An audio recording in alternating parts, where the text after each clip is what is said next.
car and you watch the world pass by. It's like you're watching a movie. But when you're on a motorcycle, you are the movie.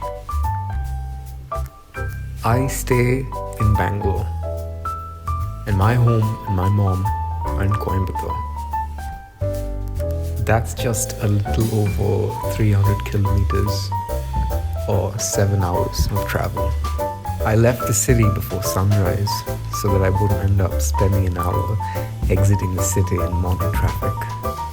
Bangalore in and of itself is way too populated. Anywhere within city limits, you will get accustomed to hearing this. But spend just an hour or two to get away from the city, and you will get to hear this.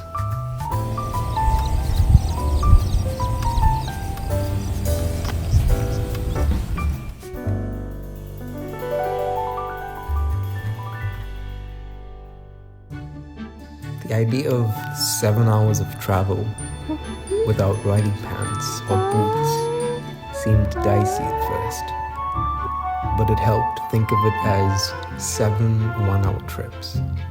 I used to ride fast without gear, but now I ride slow because I have this face waiting for me when I get home.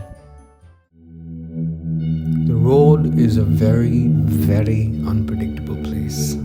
It's no different than placing your head on a guillotine. One small mistake, and it's all over. But that doesn't stop the wanderlust that we're engineered to have. There's always a need to go and see more of the world. And knowing how big it is only fuels the fire of wanting to see more of it. I'm convinced, even if a man decides to spend an entire lifetime on the roads, he might get to see single-digit percentages of all the roads in the entire planet. And that's only tarmac roads, excluding the off-road trails. I'd originally planned to just rip it in the highways with my Yamaha 155cc MT15 through Krishnagiri, E-Road, and then to Coimbatore on Highway 544. But Google Maps betrayed me and took me on a completely different route. And honestly, after having taken the other route through Highway 948 that takes you through Kollegala, Chamarajanagar, and then you cross the border in Tamil Nadu, climb a mountain to cross the Dimbam Ghats, to then reach Metupalayam, to then finally reach Coimbatore. After all that, maybe it wasn't that much of a betrayal. The views were stunning, the curves were beyond satisfying, and the air was clean, fresh, and cool. The engine was comfortable, and my dil was kush. The longer you drive, the more you realize this planet is not ours. We were always only supposed to take up a tiny little fraction of it. The rest of it belongs to the others trying to cross the road. Squirrels, the dogs, the cats, the chameleons, the donkeys, the caterpillars, the butterflies.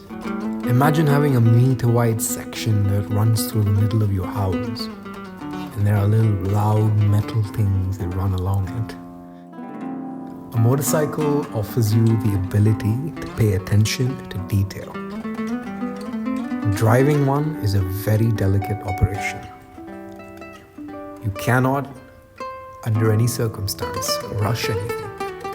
All motorcycles speak a language. You just have to be patient enough to understand it. From the clutch, to the throttle, to the brakes.